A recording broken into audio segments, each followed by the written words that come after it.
ہم آپ سے مقابلہ نہیں کر سکتے، اسلام کو بھی قبول نہیں کر سکتے، اچھا جزیہ دے دو، اسلامی ٹیکس دیا، لیکن قرآن میں تو لعنت ہے، وَقُلْ تَعَالَوْا نَدْعُو أَبْنَاءَنَا وَأَبْنَاءَكُمْ وَنِسَاءَنَا وَنِسَاءَكُمْ وَأَنفُسَنَا وَأَنفُسَكُمْ ثُمَّ نَبْتَهِلْ فَنَجْعَلْ لَعْنَتَ اللَّهِ، یہاں تو لعنت ہے، اب ذرا سا مفسروں کو پکڑ کے لاؤ اور ذرا پوچھو کہ یہ لعنت گئی کہاں، کیونکہ لعنت تو ہے، اپنا مصداق ضمیر خود بخود تلاش کر لیتی ہے، یہاں مدرسے میں مجلس پڑھ رہا ہوں ہے نا، ضمیر خود بخود اپنا مرجع ڈھونڈ لیتی ہے، لعنت کو کیسے تلاش کیا جائے؟ زبان میری ہوتی تو آپ کہتے غلط بول رہے ہیں، زبان میری نہیں ہے، صادق آل محمد کی خدمت میں ایک چاہنے والا پہنچا، مولا بس اتنی سی بات بتا دیجئے کہ جو مباہلے میں نصارہ نجران آئے تھے اور اہل بیت اطہار سے مقابلہ نہیں کیا تھا، انہوں نے جزیہ دے دیا تھا، لیکن قرآن میں لعنت والی آیت تو ہے، پھر لعنت گئی کہاں؟ صادق آل محمد کا جملہ ہے، لعنت گئی کہاں؟ کہا لعنت کہیں گئی نہیں بلکہ معلق ہو گئی، مجلس مکمل، لعنت کہیں گئی نہیں معلق ہو گئی، کہا مولا معلق ہو کے کیا کرے گی؟ کہا سنو، قیامت تک جو بھی سیدہ کے مقابلے میں آئے گا لعنت کا مستحق ہوگا۔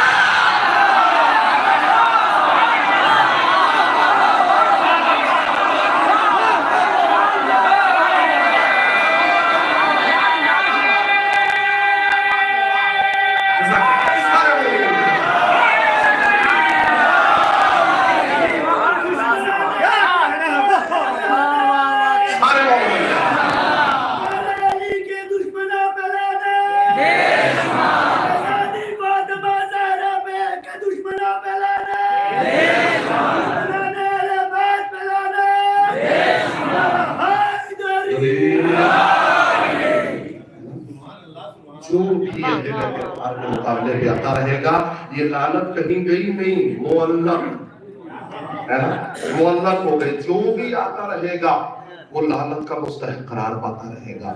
اب سمجھے آپ، جو اہل بیت کا جتنا بڑا مخالف مجھے بہت زیادہ سمجھانے کی ضرورت ہی نہیں ہے، اتنا بڑا ہے نا، بڑا مرتبہ ہے، اور یہ 20 دن پروردگار عالم کا بہت بڑا کرم ہے کہ جس نے اس ذکر کے لائق ہم کو سمجھا اور ہم سے یہ ذکر قدرت کرا رہی ہے۔ بہت اترائیں کہ وہ لوگ روز محشر جو اہل بیت اطہار کا ذکر کر کے وہاں پہنچے، بہت اترائیں۔ بس میں نے تمام کی، یہ بتائیں محسن چونکہ شیراز ہند ہے تو شعرا بھی بہت ہوں گے ماشاءاللہ، ہے نا، بہت شاعر ہے یہاں پر، اور پوری دنیا میں اس علاقے کو شیراز ہند کے نام سے جانا جاتا ہے نا۔ لیکن یہ بتائیے کہ آج تک آپ نے جو بھی شاعر ہے یا جس کا بھی مسائل بیان کیا جائے، مرثیہ بیان کیا جائے، آپ نے اکثر یہی سنا ہوگا کہ وہ مرثیہ اس کے مرنے کے بعد پڑھا جاتا ہے، یعنی کسی کا مرثیہ اس کی زندگی میں نہیں پڑھا۔ سمجھ گئے آپ؟ سمجھ گئے؟ آج تک کسی کا مرثیہ اس کی زندگی میں نہیں پڑھا، سارے مرثیے مرنے کے بعد پڑھے جاتے ہیں۔ یہ بھی مصیبت اکیلی ہے سیدہ کہ جس نے اپنا مرثیہ اپنی زندگی میں پڑھا۔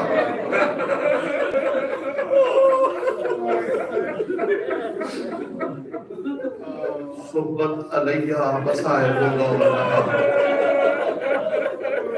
صبت علی الایام سلم یادہ۔ آپ کے جانے کے بعد اتنی مصیبتیں پڑی کہ اگر وہ روشن دلوں پہ پڑتی تو سیاہ راتوں میں تبدیل ہو جاتی۔ اے بابا، اتنی مصیبتیں پڑی، اس مرثیے پہ کبھی غور کیجیے گا تاکہ یہ مرثیہ سمجھ میں آئے کہ یہ مرثیہ کیا ہے نا۔ جس ڈگڑی اور دروازے پر نبی روزانہ سلام کرنے جاتے ہیں، آپ نے بہت اچھا سنا، میں شکر گزار ہوں، لیکن مصائب کا شکریہ میں نہیں ادا کروں گا۔